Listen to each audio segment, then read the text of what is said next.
Hi guys, so today I want us to look at simple fractional equations.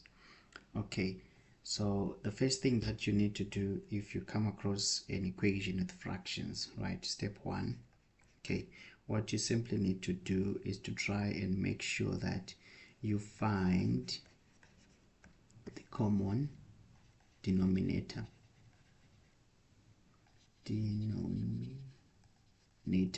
Okay, you find the common denominator first, and then the second thing that you need to do is to multiply each term in the equation by the common denominator, right? And then after that, the reason why we are multiplying each term by the common denominator is because we want to make sure that this helps us to clear the fractions. You clear the fractions, okay? That's the reason why we tend to multiply each term with the common denominator. So when you clear the fractions, you end up with a simple linear equation. I'm going to give you simple equations to start with. For example, let's say we have number one, right? 5 over x equals 2, right? This is a basic fractional equation. So on the left hand side I have 5 over x, then on the right hand side it's 2 over 1. Now between x and 1, the common denominator here is x.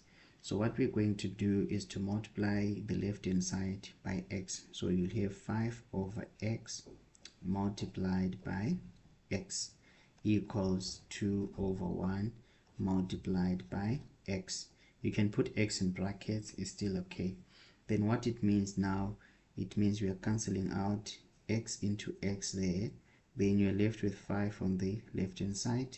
On the right hand side you have 2x. And then from here what it means is that we are going to divide both sides with 2. I'm sure you're aware of that, is it? Right, we're going to divide both sides by 2.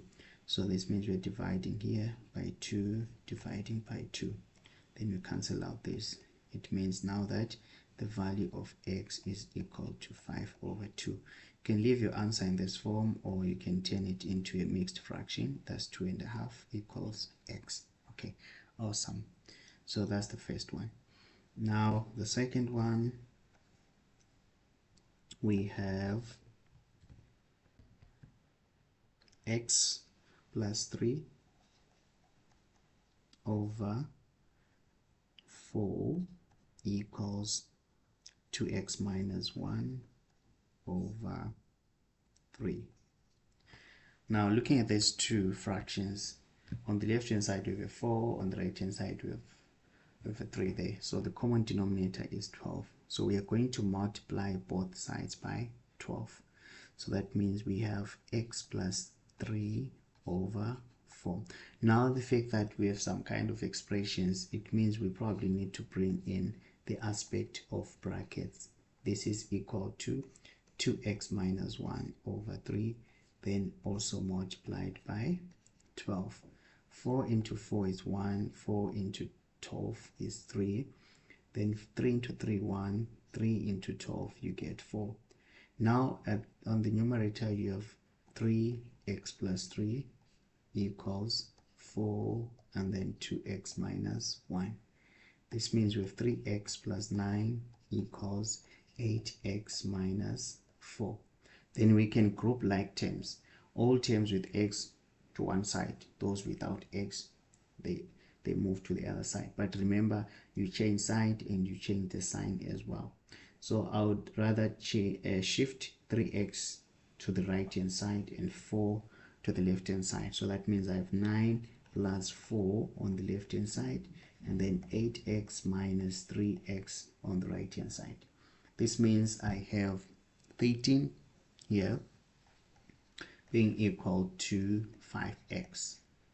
Then we divide by 5, which means our x value, we cancel of course there, our x value is 13 over 5. Of course you can turn this, like I said earlier, into a mixed fraction, which is how much? That's 2 remainder 3 over 5. Some might prefer to turn it into a decimal, but you still get the same answer anyway.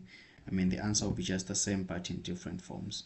Right, then number 3, example number 3, I'm just going to put it down here. I hope it's gonna fit in. Right, let me just add another page maybe. Right, number 3 here. Right, I have 5 over x minus 1, then plus 2 equals 12.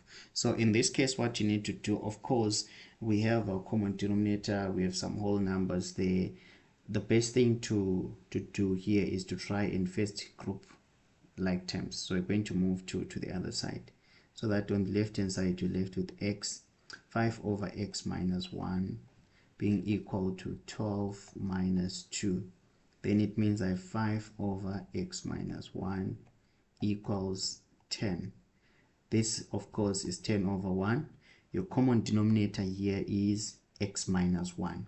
So we are going to multiply 5 over x minus 1, of course, by, you can put a square bracket, by x minus 1 equals 10 over 1 multiplied by x minus 1.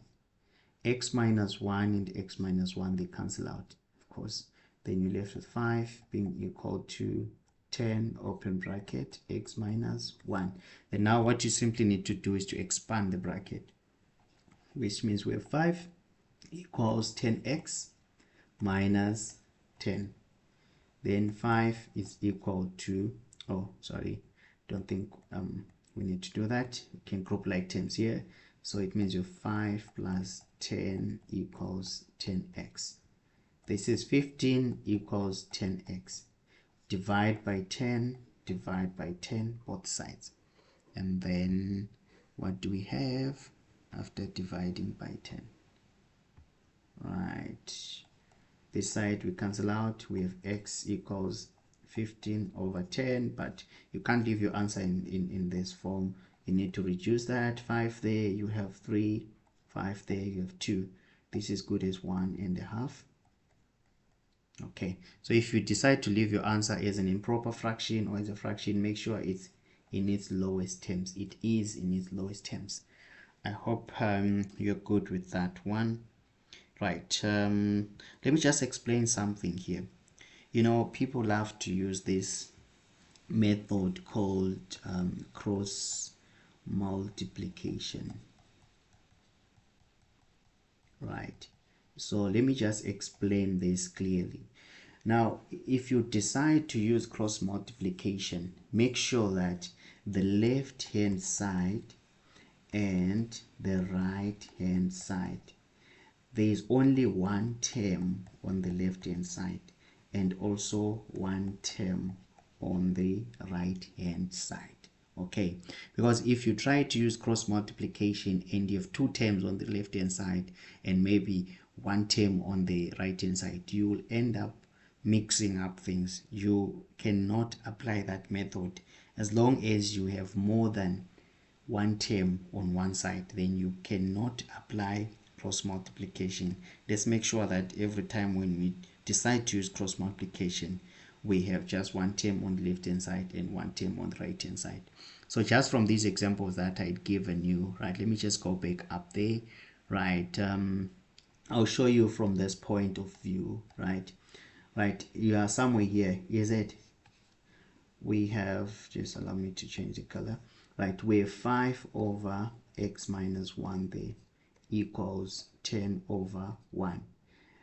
With cross multiplication, it means 1 is going to move to multiply that numerator and this denominator goes up there.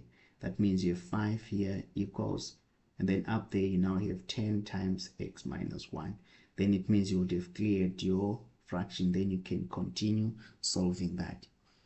we cannot apply this cross multiplication at this point because we have two terms on the left hand side. I'm sure you can see that, and then there is one term on the right hand side. So we first need to make sure there are two terms on, there's one term on one side and one term on the other side as well. Now looking at the first one, sorry, it means we are probably saying, right, we have x plus 3 over 4 equals 2x minus 1 over 3. This goes up there and this goes up there. Then you now have 3, then x plus 3 equals 4, and then 2x minus 1. Then you can continue solving that. Okay. Then with this one, we had 5 over x being equal to 2 over 1. That means 1 is going up there and then x is going up there. That means you have 5 being equal to 2x. Then right away, it means you have cleared your